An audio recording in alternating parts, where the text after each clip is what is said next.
Hello दोस्तों, आज हम पढ़ेंगे गुर्जर प्रतिहार वंश के बारे में। इससे पहले हमने कल पढ़ा था पुष्यभूति वंश। आज हम पढ़ेंगे गुर्जर प्रतिहार वंश। इस वंश से कितने क्वेश्चन जो उठे हैं पेपर में वो सब कवर करेंगे। इनका इतिहास को देखेंगे, क्या उन्होंने बनवाया, क्या उन्होंने छोड़ा, सब क्लियर करेंगे। चलिए क्लास को शुरू करते हैं। सबसे पहले उन्होंने क्या किया वो देखो। राजा महिरभोज के बारे में हमें पेहवा अभिलेख जानकारी देता है। यानी जो राजा महिरभोज था उसके बारे में हमें कहाँ से पता चलता है इन बातों का, तो एक अभिलेख है, पेहवा अभिलेख है। वहाँ से हमें इनके बारे में जानकारी मिलती है। पेहवा को हरियाणा का गया कहा जाता है। राजा महिरभोज के समय में घोड़ों का व्यापार होता था। क्या होता था? व्यापार होता था। और 9वीं शताब्दी में पेहवा व्यापार का प्रमुख केंद्र था। किसका केंद्र था? व्यापार का प्रमुख केंद्र था। 9वीं शताब्दी में पेहवा व्यापार का प्रमुख केंद्र था। और राजा महिरभोज का जो शासनकाल है वो 836 से लेकर 885 ईस्वी तक रहा था। गुर्जर प्रतिहार वंश के बारे में हरियाणा में तोमर वंश आया था। यानी जो गुर्जर प्रतिहार वंश है ना, इसके बाद कौन सा वंश आया था वो आपको ध्यान रखना है। तो तोमर वंश आया था। 9वीं शताब्दी में अग्रवा से एक ईंट पर संगीत के स्वर लिखे हुए मिले थे। हमने पढ़ा था, किस टॉपिक में पढ़ा था हमने ये बात? अग्रवा वाले टॉपिक में पढ़ा था, अगण गणराज्य के बारे में।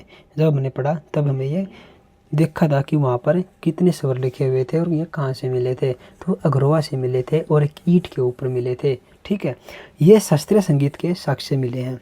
ये जो शास्त्रीय है ये संगीत के साक्ष्य हमें वहाँ से देखने को मिले हैं। इसके अलावा अग्रवा से एक मर्त बांड मिला है। क्या मिला है? एक मर्त बांड मिला है। अग्रवा से सूर्य देवता की मूर्ति भी मिली है और अग्रवा से टकसालों के साक्ष्य भी मिले हैं।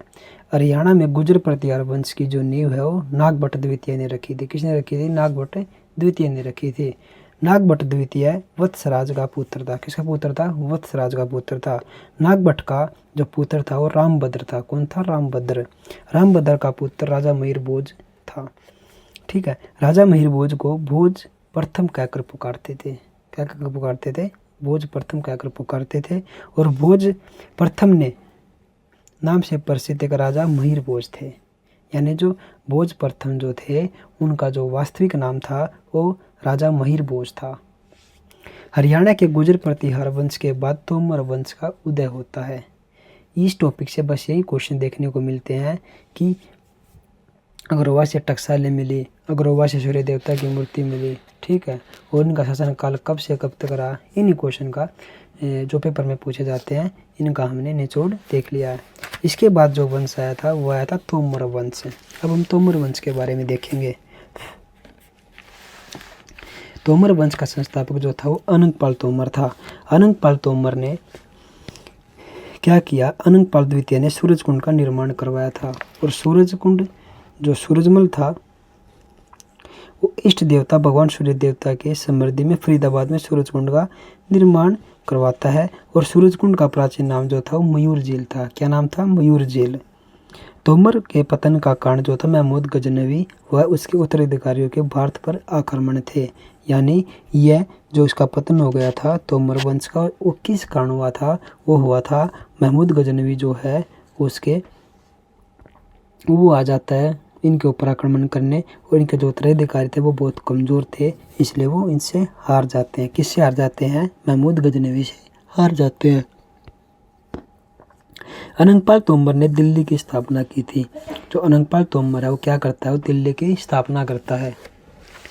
दिल्ली की स्थापना 736 ईस्वी में हुई थी। और अनंगपुर बांध का निर्माण जो 8वीं शताब्दी में हुआ था।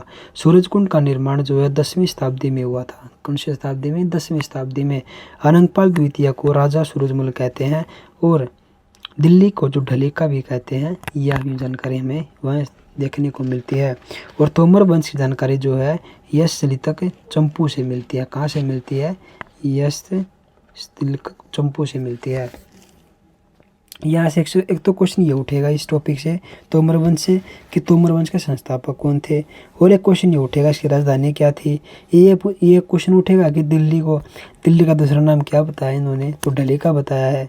ठीक है, क्या बताया? ढलीका बताया है। और एक क्वेश्चन आ सकता है कि सूरजकुंड का निर्माण किसने करवाया था। आपने इसको ध्यान रखना है। इसके बाद आया गजनी वंश। ठीक है, गजनी वंश के बारे में देखेंगे। चलिए गजनी वंश को शुरू करते हैं। तो गजनी वंश ने जो महमूद गजनवी ने भारत पर 17 आक्रमण किए थे और 1009 ईस्वी में गजनी ने थानेसर पर आक्रमण किया और बिना लड़े ही वापिस चला गया। 1014 ईस्वी में गजनी दूसरी बार थानेसर पर आक्रमण किया। उस समय थानेसर का शासक जो कौन था, वो जयपाल था। कौन था? जयपाल था। 1014 ईस्वी में गजनी थानेसर से क्या करता है, स्वामी चक्र स्वामी महाराज की मूर्ति अपने साथ उठा कर ले जाता है और चक्र स्वामी महाराज को भगवान विष्णु कहा जाता है और महमूद गजनवी को मूर्ति भंजक कहा जाता है। महमूद गजनवी के जो उत्तराधिकारियों के जो आक्रमण हुए हैं वो देखो क्या हुए हैं। 1037 ईस्वी में हरियाणा के हासी और सोनीपत पर महसूद ने आक्रमण किया था। महसूद ने अपनी राजधानी हासी को बनाया था और 1043 ईस्वी में महसूद के पुत्र महदूद ने हरियाणा पर आक्रमण किया था। उस समय पर तोमर वंश का शासक जो था वो कुमारपाल था। कौन था? कुमारपाल था।